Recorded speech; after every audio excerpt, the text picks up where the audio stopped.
Elon Musk veut auditer Fort Knox, le légendaire coffre-fort où est stocké l'or des États-Unis. Google s'intéresse activement au Bitcoin. On décrypte tout ça maintenant dans la Minute Crypto.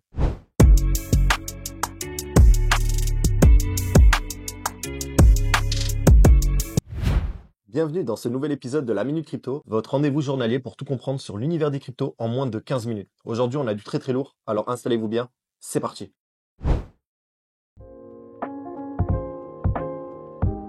Et bonjour à tous, on se retrouve pour cette émission dédiée à l'actualité du 19 février. Donc là on peut voir que sur Crypto Bubble, ça a repris le poil de la bête un peu le marché là. On voit des belles performances sur certains tokens, le Tao qui a repris 10%. Ça fait plaisir, APT 18, TEL 18, 20 sur le S, il y a même des tokens que j'ai jamais vus. Le BRA 12%.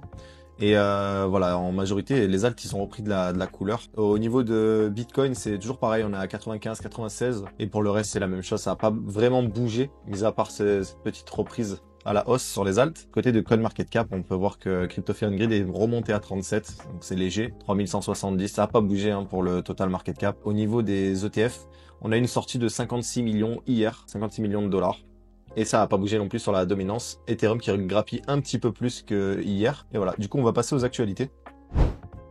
Selon les données on-chain de CryptoQuant, on a vu 28 285 bitcoins qui ont été transférés vers des adresses d'accumulation après des achats en OTC. Donc l'OTC c'est over the counter. C'est hors des échanges, c'est hors des radars. Et c'est souvent des deals pour de gros montants. Quand il y a des institutionnels qui achètent de gros montants de Bitcoin pour pas faire bouger les prix, du coup ils achètent en OTC.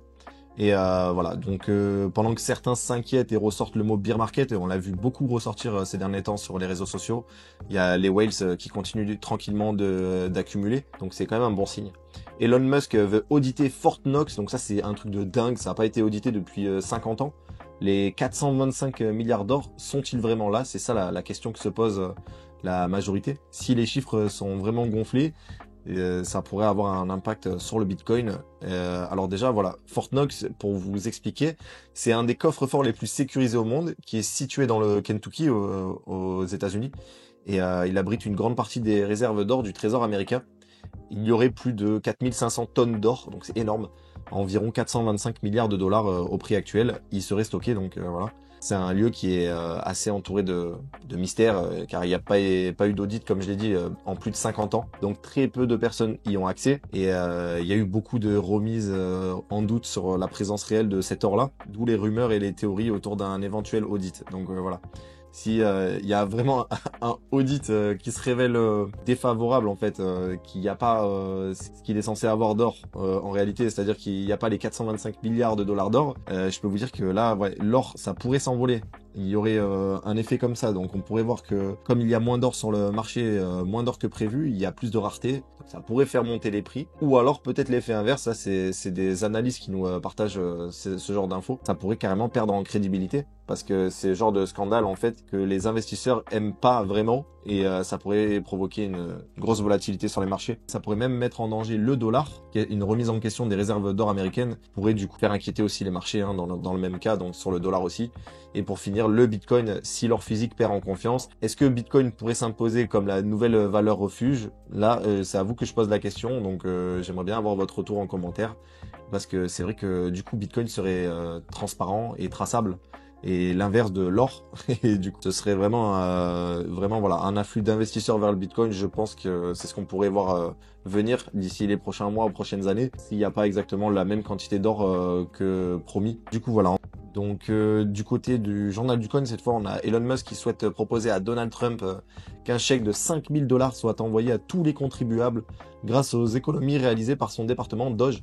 Donc c'est le cabinet de l'efficience, et là c'est vrai qu'ils ont fait économiser des millions, des centaines de millions, voire plus que ça, parce qu'ils sont en train de gratter un petit peu de partout, à regarder comment est utilisé l'argent et tout ça. Et carrément proposer un chèque de 5000 dollars, c'est juste dingue en fait, c'est du jamais vu.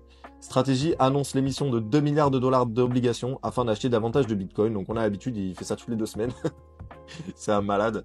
Mais au bout d'un moment, à force de faire ça, il va crouler sous les obligations. Enfin, c'est vraiment dingue de tenter à ce point la stratégie sur Bitcoin. C'est vraiment risqué.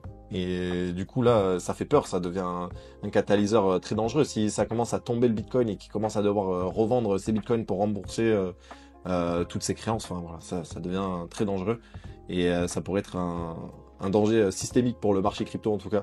Le gouverneur de la Banque nationale tchèque, Ales Mitchell, on en avait déjà parlé, il affirme que le Bitcoin ne devrait pas être mis dans le même panier que d'autres crypto-monnaies. Nous, les banquiers centraux, devrions l'étudier. Waouh! Alors là, franchement, là, c'est un pas de géant. Là on en y est. C'est magnifique. C'est vrai que c'est c'est c'est la Banque nationale de la République tchèque. C'est pas non plus un pays qui est devant les États-Unis ou la Chine. Mais c'est quand même un changement total hein, de mentalité qui s'opère là en Europe, donc c'est vraiment intéressant.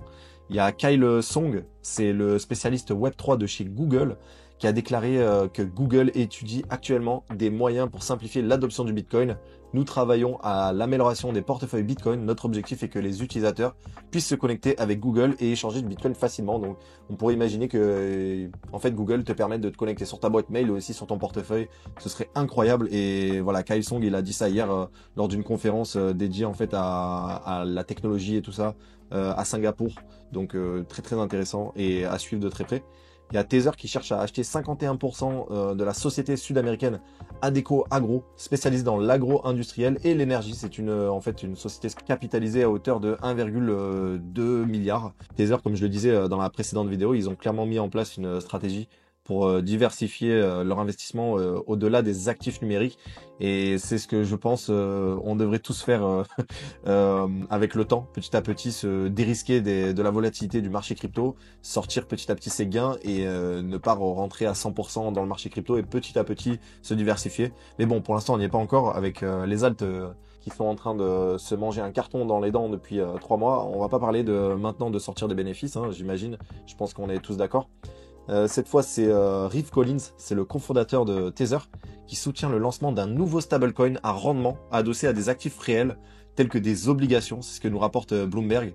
L'USP, prévu pour être déployé sur Ethereum et Solana, distribuera les récompenses via un autre jeton nommé USI. Donc formidable, ça y est, on voit un changement là du côté des RWA et tout ça. Et là, non, ça va être énorme, ça va être juste dingue. Donc voilà, niveau fondamentaux, c'est incroyable tout ce qui se passe. Et j'ai hâte de voir du coup où ça va nous mener quand les fondamentaux reviendront sur la spéculation en fait, sur l'action du prix et qu'on verra enfin en fait les projets décoller. Et voilà, du coup c'est tout pour aujourd'hui dans la Minute Crypto. Si vous avez aimé, pensez à vous abonner, activer la cloche, liker, commenter et partager.